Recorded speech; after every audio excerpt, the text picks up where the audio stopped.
سب سے جان سے بھی بڑھ کر محبوب کون ہے؟ حضرت محمد رسول اللہ صلی اللہ علیہ وسلم۔ حضرت عبداللہ بن حشام کہتے ہیں کہ ہم نبی کریم صلی اللہ علیہ وسلم کے ساتھ تھے۔ آپ صلی اللہ علیہ وسلم حضرت عمر بن خطاب رضی اللہ تعالیٰ عنہ کا ہاتھ تھامے ہوئے تھے۔ حضرت عمر نے عرض کیا یا رسول اللہ صلی اللہ علیہ وسلم لا انت احب الیہ من کل شیء الا نفسی، اے اللہ کے رسول آپ میری جان کے سوا ہر چیز سے زیادہ مجھے محبوب ہیں۔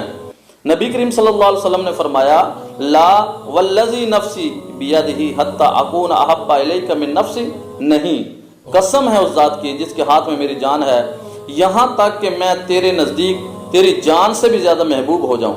حضرت عمر رضی اللہ تعالیٰ نے عرض کیا اب سے اے اللہ کے رسول آپ مجھے میری جان سے بھی زیادہ محبوب ہیں۔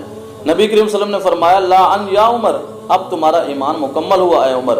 گویا رسول اکرم صلی اللہ علیہ وسلم سے محبت کا تقاضا یہ ہے کہ آدمی ہر چیز سے بڑھ کر آپ صلی اللہ علیہ وسلم سے محبت کرے، ورنہ وہ کامل مومن نہیں ہو سکتا۔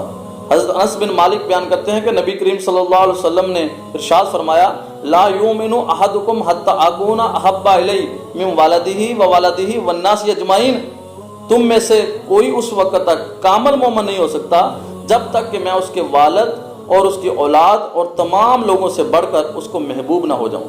تو جب ہر چیز سے بڑھ کر، جان سے بھی بڑھ کر پاک پیغمبر صلی اللہ علیہ وسلم ہمیں محبوب ہے، تو پھر آقا علیہ السلام کی آنکھوں کی ٹھنڈک نماز میں سستی کیوں؟ پھر آقا علیہ السلام کی سنتوں سے سستی کیوں؟ پھر آقا علیہ السلام جیسے چہرے سے پھر نفرت کیوں؟ اگر ہم آقا علیہ السلام سے جان سے بھی زیادہ محبت کرتے ہیں تو پھر ہمارا چہرہ، ہمارا لباس، ہمارا کھانا، ہمارا پینا، ہماری شادی، ہماری خوشی، ہماری غمی، یہ تمام محمد رسول اللہ صلی اللہ علیہ وآلہ وسلم کے طریقے کے مطابق ہونے چاہیے۔